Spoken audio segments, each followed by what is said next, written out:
this insightful grand finale. Your chance to understand how Calypso's rich history continues to shape the rhythm of our culture today. This Friday, June 6th at 7 p.m. right here on DBS Radio. Be sure to tune in. Let's celebrate our Creole heartbeat together. This is Ambassador Prince Wadix signing out. See you this Friday. Calypso is yours, my friend. Calypso is mine.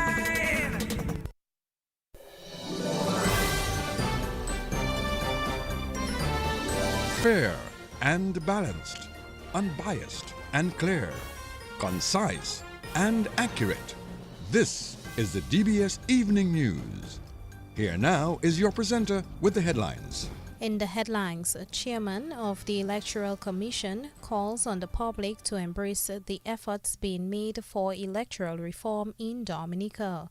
In news from the region, CARICOM leaders' virtual summit postponed. And internationally, India's Prime Minister says he will go to Canada for G7 summit. Good evening, I am Leila Langford. Details of the news when we return. Too often, customers are counted but not valued. Like mere numbers, statistics, transactions. But at Flow, we're prioritizing you, our valued customers who have been with us through every milestone, every moment. That's why we're putting our money where your loyalty is. Flow customers claim up to $400 in rewards for smartphones, groceries, and more when you add mobile to your current internet plan. Because loyalty isn't a one-way street. At Flow, loyalty flows both ways.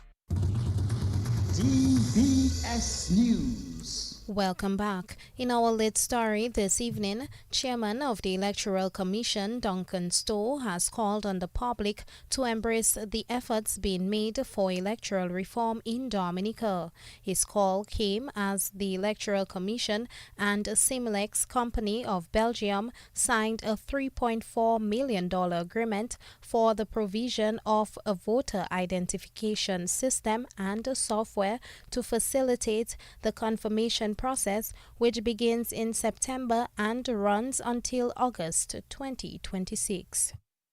A major aspect of the system being provided by Semlex is the provision of mobile kits, which will be used to reach the vulnerable persons in communities. In addition to negotiating and concluding this agreement with Semlex, the Electoral Commission and the Electoral Office have been or will be involved in a number of activities to facilitate the start of confirmation. These includes recruitment of staff, including communication specialists and enrollment staff, setting up of confirmation offices in every constituency, equipping the offices, training of staff in the new legislation, training of registering officers and assistant registering officers, and of course we have a lot of public relations to conduct. So this is not merely a technical upgrade, it is a bold step forward in our democratic journey. It sends a clear message that we are committed to continuous improvement, to good governance, to protecting the rights of every citizen to participate in free and fair elections. Let us recognize this moment for what it is, a milestone that brings us closer to the ideals of a modern, just, and democratic society. Together, let us move forward with a shared commitment to building a stronger and more transparent democracy for the people of Dominica. Chairman of the Electoral Commission, Duncan Stowe. Minister for the Environment, Kozia Frederick, has endorsed the Dominica Hospital's authorities adopt a planter initiative at the Dominica China Friendship Hospital. Frederick believes this initiative should be considered a landmark project and should be extended throughout Dominica. I want to say to the hospital authority and the members of staff here, this is such a wonderful gesture, because it appears to me that sometimes we take nature around us for granted. We compartmentalize our development, and we speak about issues that affect our country as it relates to particular ministries, particular departments. But I realize that we have to have a collaboration moving across our wonderful white Kubulian space. But I also say to the listening public that you have your part to play. I find when I drive around this wonderful country, there are some people who are taking this nature and this one space for granted. And I suspect history will not be good to us if we do not play our part. And to say that, especially the fact that coming from the deep burdens and harshness of a colonization and exploitation of our space, we have a commitment. We just have to do it for ourselves. And so, even if we're doing this in a small space like the hospital, we have to magnify this across the region, across our white Golian space, in every school, in every community, at every village council, within every settlement across our country. We need to do those important initiatives. I think it's good leadership at the hospital to have this done. Minister for the Environment, Kozia Frederick. Director of Engineering Services at the Dominica China Friendship Hospital, Nicole Laville, encourages local businesses, NGOs and individuals to adopt a planter at the hospital. Spearheaded by the Hospitals and Ancillary Services Department, this initiative invites you, all of us, the public, to help bring nature into the hospital one planter at a time. So what is the program all about? The program is open to everyone, individuals, schools, community groups, businesses, families, government departments, and there are two options for participation. So two options for participation. Option one, self-administered care, where you take responsibility for maintaining your planter, following the guidelines from the hospital's beautification committee. And option two, hospital administered care, where for a modest contribution, the hospital provides the maintenance on your behalf. Each adopter will receive guidance and support, and all the planting plans must be approved by the committee to ensure safety, cohesion, and sustainability. Director of Engineering Services at the Dominica China Friendship Hospital, Nicole Laville. Health Minister Kasani Laville has emphasized the importance of promoting a healthy culture in Dominica. His remarks came at a major health and wellness fair dubbed Highway to Health, which took place at the Bayfront today. Laville also urged Dominicans to contribute to creating a healthy environment that encourages good health. We want to promote a culture of healthcare. So I'm happy that culture is absolutely on board, because this now will be a new role to promote a culture of health and wellness around Dominica. Many times we often think of culture is steel pan and ballet and quadrille and so on. Right now, I'm provoking our minds to broaden our perspectives and incorporate healthcare into culture, into our norms. Just recently, I received some reports from our environmental health department, and I'm seeing that we are above the threshold right now in terms of the number of breeding grounds that we have for mosquitoes. And this came about by evaluating the amount of containers that are near people's homes, whether it be tires, containers, the blue barrels that we have collecting water and so on. We are seeing that it is past the threshold. These are the basic decisions that we can take, that we can make to ensure that we have cleaner communities, more vibrant communities, communities that are safer and more conducive to good health. Health Minister Kasani Laville. Minister of State in the Ministry of Community Development, Oscar George, says Dominica has significantly improved access to healthcare. As a government and a people, we are proud of the success and progress made from expanding access to primary health care through the construction of health and wellness centers, to launching national wellness initiatives that have proven to be very impactful. We should also be proud of the number of medical professionals that we have been able to train and educate who are now medical practitioners. But we know that there's a lot more work to do. We must continue working to make healthy options accessible and affordable to all, regardless of background and income. But most importantly, we must offer health services with love, with empathy and pride. And if we can do this, I am certain that we will see a dramatic increase in the quality of healthcare offered in Dominica. And I also want to emphasize the importance of physical health, the importance of regular exercise, the importance of getting adequate rest, the importance of limiting the intake of drugs. When the body is healthy, individuals have more energy, resilience, and stamina to face daily challenges. Preventing chronic illnesses such as diabetes, heart disease, and obesity through a healthy lifestyle significantly improves the quality and longevity of life. So let's encourage more active lifestyle and try our best to limit the incidence of CNCDs among our population. Minister of State in the Ministry of Community Development, Oscar George. The health fair was a collaborative effort between the Ministry of Culture, Youth, Sports and Community Development and the Ministry of Health, Wellness and Social Services in observance of Local Government Month. In other news, a Fonkole man who was found guilty with murder is awaiting sentencing from the court. A 9-member jury took less than an hour to return a guilty verdict against Norman Ronald, who was charged with the December 3, 2018 murder of Haitian national Melanie Dio at the Roseau Market.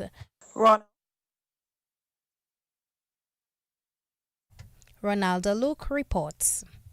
Ronald, who was initially indicted for murder, had pleaded not guilty to the charge at his arraignment, but had offered a guilty plea to the lesser charge of manslaughter. Director of Public Prosecution Shoma Darampo rejected that plea, leading to a trial which began on May 29, 2025. The prosecution's first witness, Van Beek Fontaine, testified that on December 31, 2018, sometime after 4 p.m., he and his wife, both market vendors, were packing up their stall to head home for sunset service.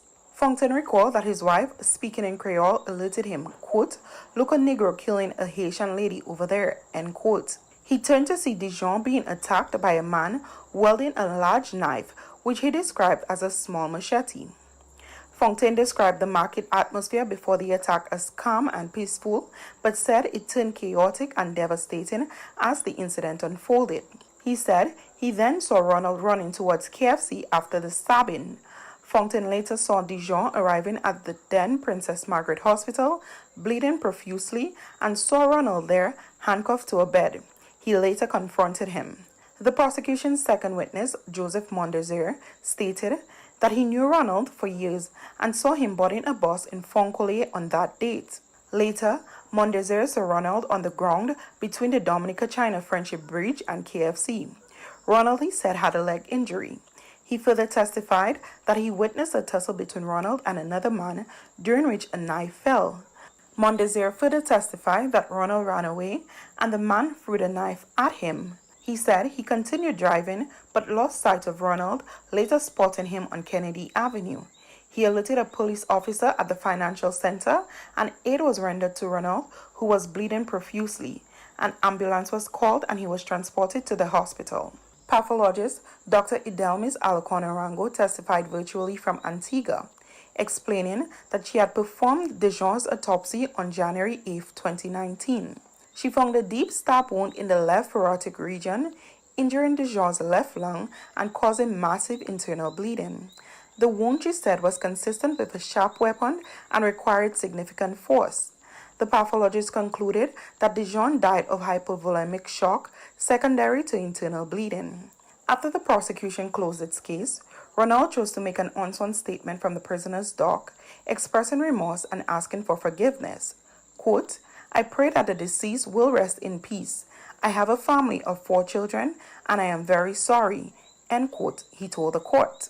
In her closing argument, State Attorney Fanilia Felix Frederick argued that the case had been proven beyond a reasonable doubt, describing the killing as unprovoked and senseless. Director of the Legal Aid Clinic, Peter Allen, who represented Ronald, highlighted his remorse. He suggested that Ronald was not himself on the day of the incident and raised the issue of diminished responsibility. The jury ultimately sided with the prosecution, returning a guilty verdict in 47 minutes. Justice Colin Williams then ordered a social inquiry report by June 18, 2025, and set the sentencing for June 20th, 2025. Ronaldo Luke reporting for DBS News.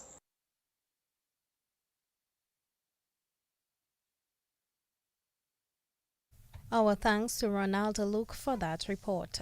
One of Dominica's premier rum punches has received international accolades. Belfast Rum Punch captured the bronze medal at the 2025 International Wine and Spirits Competition held in London. General Manager of Belfast Estate Limited, Raul Goodchild, says it was a proud moment for Dominica and Belfast Estate Limited. Upon receiving the news that we won this award, which is quite an achievement, everyone was extremely excited. There was some disbelief in us winning, but nevertheless, we were happy. To speak towards this award, it's a bronze medal from the IWSC, which stands for the International Wine and Spirits Competition, held in the United Kingdom every year. For those who may not be aware as to what the IWSC or its ranking, this is the Golden Globe of wine and spirits tasting. So to be honored by such a prestigious award, it's quite an honor. And we won in the category of low alcohol, or what is ready to drink pre-mixed cocktails. Why this is such a great achievement for Belfast is because we actually won in a category where there was no other Caribbean island that actually was in that category. We went up head to head with some of the big players from countries such as Germany, the United Kingdom, Netherlands, USA, Italy, Poland, Spain, you name it, Scotland, India, some of the real multinational, the big corporations. And it's quite an achievement to actually come out in a bronze medal position. Goodchild says the company is looking to expand this product to markets in the US and the UK. Many people may not be aware, but most of our products are now available in quite a few of the Caribbean islands, ranging from Grenada coming up to St. Vincent, St. Lucia, Antigua, Tortola, St. Kitts and Nevis. We have some interest in Guadeloupe, and we continue to move through the islands. There is a lot of interest in having our products in the UK, the US, which we are working towards ensuring that we can supply where it's required. And this is not only an achievement for Belfast Estate, but also for Dominica in a whole. A small producer from a small nation island managing to win such a prestigious award. It speaks volumes towards the craft that has been placed into putting together this product. The quality, I think we have one of the best packaged rum punch, and just the quality and the taste, it speaks for itself. We see this going very far and extending the company's reach, not just in the Caribbean, but throughout, as we have already started doing so with our rum punch and other products. General Manager of Belfast Estate Limited, Raul Goodchild. That's the national focus, regional and international developments up next. Too often, customers are counted but not valued. Like mere numbers, statistics, transactions. But at Flow, we're prioritizing you, our valued customers who have been with us through every milestone, every moment. That's why we're putting our money where your loyalty is. Flow customers claim up to $400 in rewards for smartphones, groceries, and more when you add mobile to your current internet plan. Because loyalty isn't a one-way street. At Flow, loyalty flows both ways. DBS News. In news from the region, CARICOM leaders who were due to meet virtually today to discuss the situation in Haiti, where efforts continue to end the socio-economic and political crisis that had to postpone their deliberations. The Guyana-based CARICOM Secretariat said that the postponement was due to unforeseen circumstances and that the summit has been scheduled to a later date. The new date for the meeting is expected to come later this month as the regional leaders prepare for their summit in Jamaica on July 6 to 8th, where Jamaican Prime Minister Andrew Holness will take over the chairmanship of the regional grouping from Prime Minister of Barbados, Mia Mottley. And internationally, India's Prime Minister Narendra Modi has said he will attend the Group of 7 Leaders Summit in Canada this month after receiving an invitation from the new Canadian Premier. Modi said in a statement posted on social media platform X that he is glad to receive a call from the Prime Minister of Canada. India is not a member of the G7, but Modi has been invited to attend a previous summit since 2019. Modi also congratulated Kani in April on his election win, suggesting hopes of a possible reset of tense relations between New Delhi and Canada. That's news. The DBS Evening Sports Report up next. Covering the nation and beyond. DBS Sports Report. Rudolph Thomas Enterprise in Portsmouth, your suppliers of building materials and hardware products. Over 20 years experience in the business. Rudolph Thomas has lumber and plywood, Portland and tile cement, steel rods, galvanized and fence pipe. And Rudolph Thomas can meet all your wire needs. Galvanized roofing sheets, doors, windows, toilet sets, face basins and bidets. PVC piping, fittings and lattice. Check out Rudolph Thomas for ceramic and vinyl floor and wall tiles, nails, nuts and bolts, paint and painting supplies. And check out their line of electrical and hand tools. And Rudolph Thomas is your one-stop shop for hard-to-find items like fiberglass mat and fiberglass resin and welding rods. Go now to Rudolph Thomas on 1240 Bay Street in Portsmouth.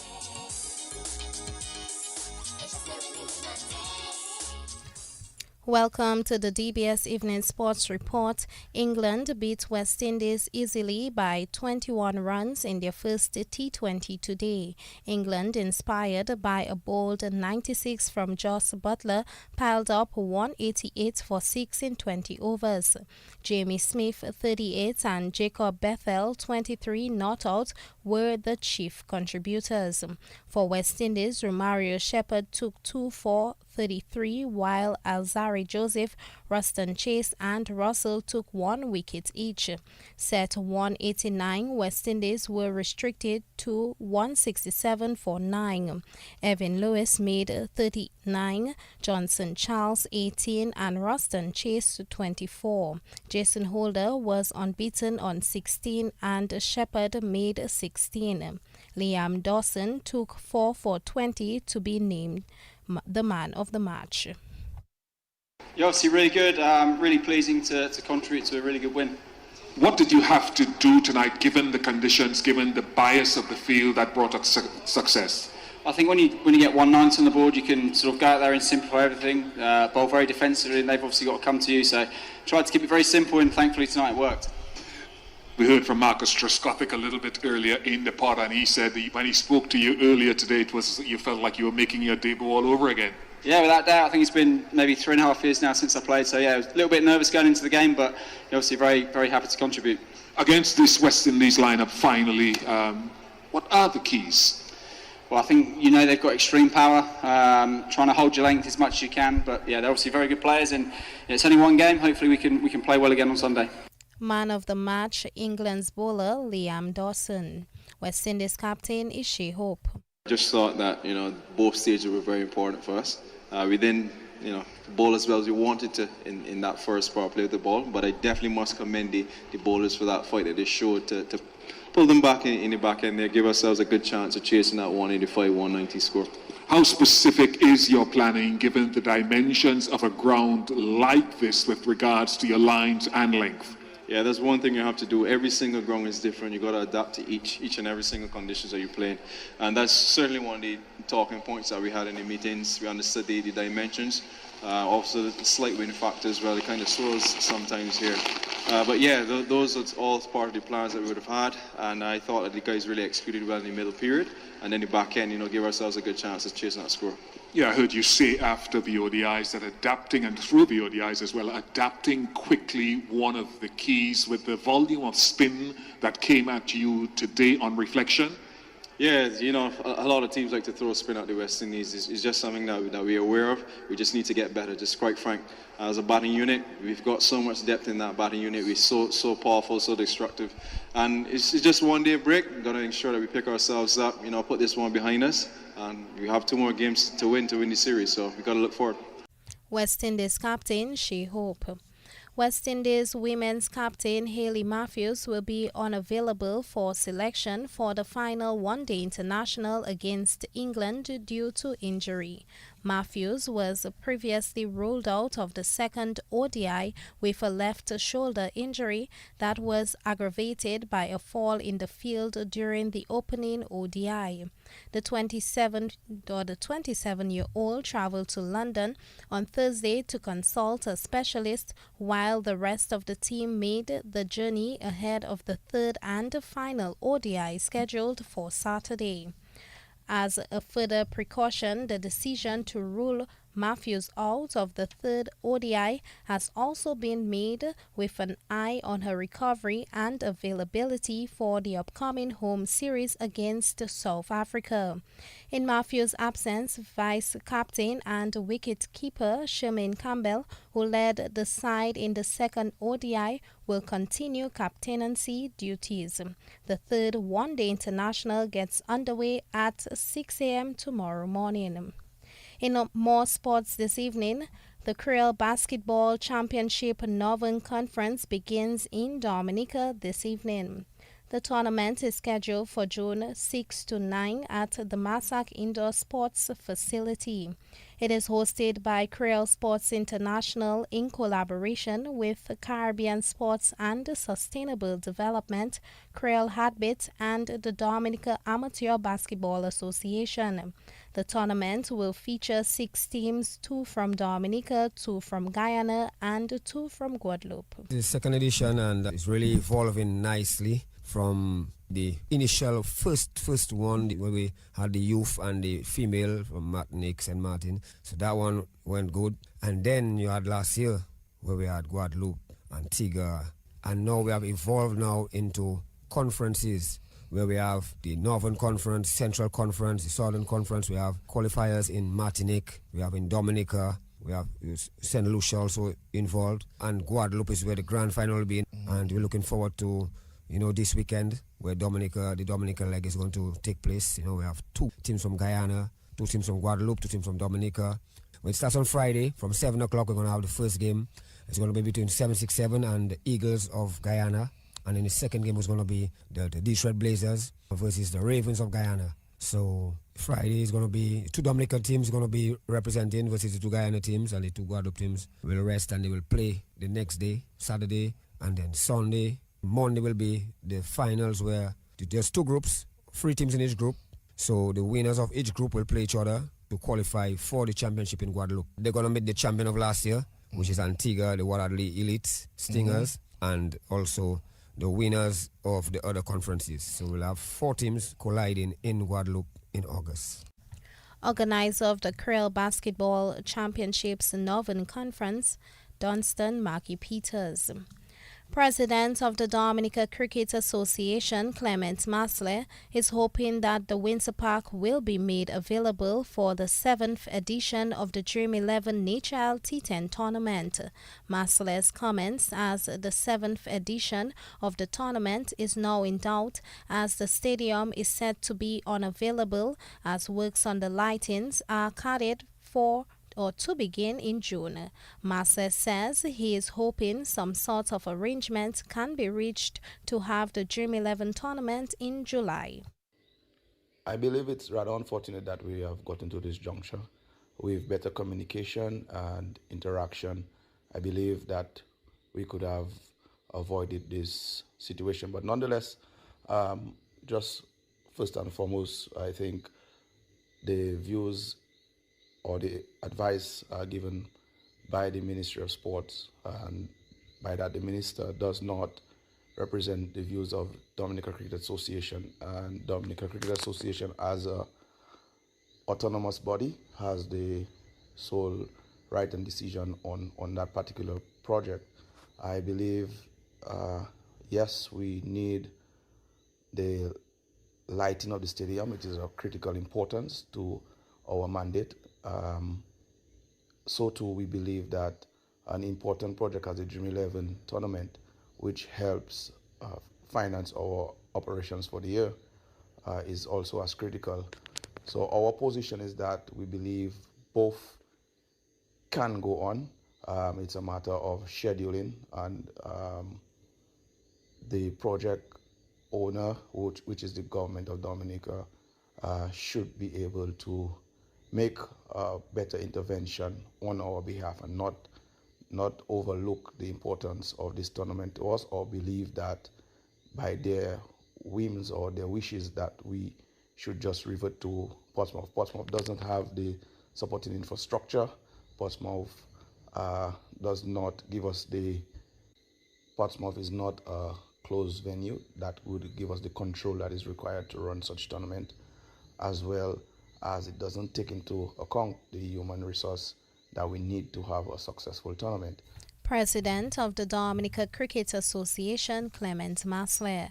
Masler says Benjamin's Park is not a feasible option for the tournament.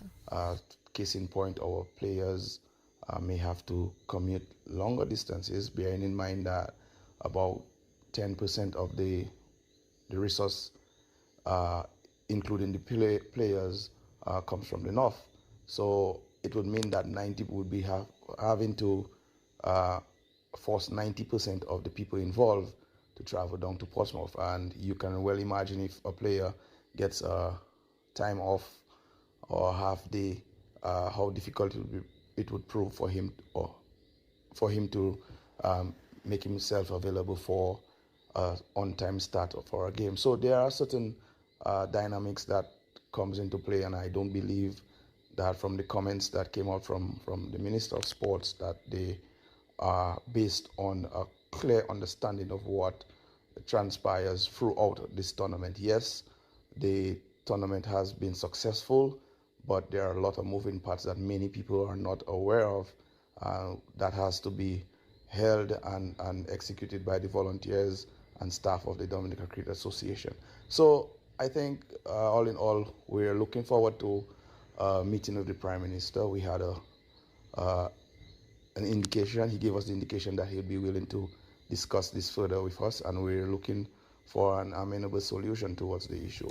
President of the Dominica Cricket Association, Clement Masler. 21 players have been selected to participate in intra-squad matches in preparation for the Windward Islands Senior Tournament in July. Only locally based players have been included in the training squad. The intra-squad matches are set to be played on the weekends of June 14th and 15th and 21st and 22nd. The Dominica Cricket Association announces the following players have been selected to participate in intra-squad matches in preparation for the Windward Islands Senior Tournament in July. The players are Jelani Robinson, Gian Benjamin, Courtney Ansem, Jasion Alexander, Brian Joseph, Neo Davis, Kazimi Benjamin, Micah Joseph, Kyron Phillip, Tyrese LeBlanc, Malachi Xavier, Ethan Doctrove, Daniel Dupini, Akan Edwards, Jason Vidal, CJ Charles, Tyron Theophil, Vincent Lewis, Delani Alexander, Yawani Regis, Malinga Bruni. The training squad only includes players based locally. Players who are out of state and not on representative duty must communicate with the chairman of selectors regarding their personal intentions for the national team. The matches to be played on weekends of June 14th to 15th and the 21st to the 22nd. Public Relations Officer of the Dominica Cricket Association, Kimara Ito.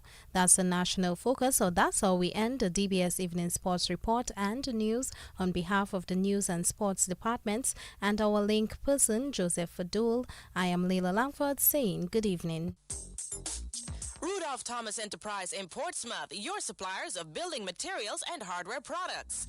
Over 20 years experience in the business. Rudolph Thomas has lumber and plywood, Portland and tile cement, steel rods, galvanized and fence pipe. And Rudolph Thomas can meet all your wire needs. Galvanized roofing sheets, doors, windows, toilet sets, face basins and bidets. PVC piping, fittings and lattice. Check out Rudolph Thomas for ceramic and vinyl floor and wall tiles, nails, nuts and bolts, paint and painting supplies. And check out their line of electrical and hand tools. And Rudolph Thomas is your one-stop shop for hard-to-find items like fiberglass mat and fiberglass